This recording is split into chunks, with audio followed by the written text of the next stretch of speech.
Assalamualaikum warahmatullahi wabarakatuh. Perkenalkan, nama saya Putra Setiawan dari PT Perkebunan Nusantara 4 Unit Usaha PKS 2. Pada kesempatan kali ini, saya akan menjelaskan beberapa pengetahuan yang saya dapatkan mengenai kepemimpinan. Dalam berorganisasi atau bekerja di perusahaan, kita sering mendengar istilah pemimpin, leadership, atau kepemimpinan. Sebuah perusahaan, baik dalam kelompok atau organisasi, pasti memiliki tujuan. Agar tujuan-tujuan tersebut dapat dicapai secara efektif dan efisien, maka dibutuhkanlah seorang pemimpin. Selain itu, sosok pemimpin tersebut harus menerapkan sifat kepemimpinan dengan baik dan benar. Kali ini saya akan membahas apa itu kepemimpinan. Kepemimpinan adalah hal yang memegang peranan utama, dominan, kritikal, krusial dalam keseluruhan upaya. Upaya yang dimaksud adalah untuk meningkatkan prestasi kerja, baik pada tingkat individual, kelompok, atau organisasi. Untuk menjadi seorang pemimpin yang hebat, maka perlu mengetahui beberapa teori tentang kepemimpinan. 1. Great Man Theory, atau yang lebih dikenal sebagai teori orang hebat. Teori ini berkembang sejak abad ke-19. Teori ini membuat asumsi mengenai sifat kepemimpinan dan bakat kepemimpinan. Teori ini menyebutkan bahwa hal-hal tersebut dibawa seseorang sejak orang itu dilahirkan. Kedua, teori kepemimpinan berdasarkan gaya dan perilaku. Teori ini disebut sebagai kebalikan dari teori orang hebat atau Great Man Theory. Teori berdasarkan gaya dan perilaku ini menyatakan bahwa pemimpin yang hebat itu karena kita yang berusaha, kita yang mencoba. Teori ini menjelaskan bahwa pemimpin yang hebat itu bukan berasal sejak mereka dilahirkan. 3. Traits Theory, juga sering disebut sebagai sifat kepribadian. Teori ini meyakini bahwa seseorang yang dilahirkan atau dilatih menggunakan sebuah kepribadian tertentu, maka mereka menjadi unggul dalam peran kepemimpinannya.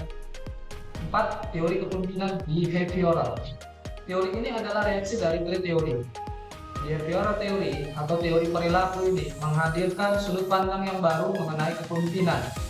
Daripada karakteristik fisik, mental, dan sosial dari seorang pemimpin, teori ini memberikan perhatian dan perilaku para pemimpin itu sendiri. 5. Contingency Theory.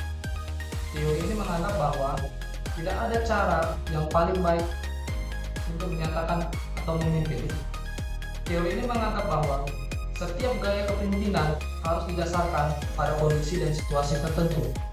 Atas dasar teori konsistensi ini, seseorang akan mungkin dapat berhasil tampil dan memimpin dengan sangat efektif dan pada situasi, kondisi, dan tempat tertentu.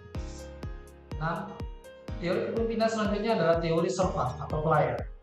Teori ini pertama kali diperkenalkan pada awal tahun 1970-an. Teori ini meyakini bahwa seorang pemimpin yang baik adalah pemimpin yang dapat bertugas melayani, menjaga, serta memelihara kesejahteraan fisik dan mental para anggota atau pengikutnya. Lalu, dalam memimpin suatu organisasi, maka diperlukan beberapa keterampilan khusus agar anggota kita mau mengikuti keinginan atau arahan kita. Keterampilan khusus itu seperti 1. Komunikasi. Anggota tim akan menilai bagaimana cara kita berkomunikasi sehingga mereka yakin dan percaya pada diri kita. 2. Pengambilan keputusan. Anggota tim akan melihat cara kita mengambil sikap dan memutuskan suatu masalah, apakah dengan cara marah-marah atau dengan cara diskusi. 3. Adaptasi. Setiap anggota punya sikap dan perilaku yang berbeda. Pemimpin harus mampu beradaptasi dengan cepat agar anggota tim cepat mengenali pemimpinnya. 4. Membangun hubungan. Tim yang sehat adalah tim yang kompak dan punya tujuan yang sama. Maka dari itu diperlukan hubungan yang baik dan nyaman. 5. Berorientasi pada tujuan. Pemimpin harus fokus pada tujuan dan membimbing anggota tim untuk mencapai tujuan bersama. 6. Perbaikan berkelanjutan. Setiap keputusan pasti ada risiko. Maka dari itu, pemimpin harus terus belajar dan berbenah agar tidak terjadi risiko-risiko yang dihadapi selanjutnya. Perusahaan atau organisasi akan efektif dalam mencapai tujuan bersama jika 1. Koordinasi dalam tim berjalan dengan baik. 2. Sinergi antara anggota tim dan terjalin harmonis. 3. Membagi tugas sesuai porsi dan kemampuan anggota tim. 4. Memiliki ide dan visi yang sama. Terima kasih. Assalamualaikum warahmatullahi wabarakatuh.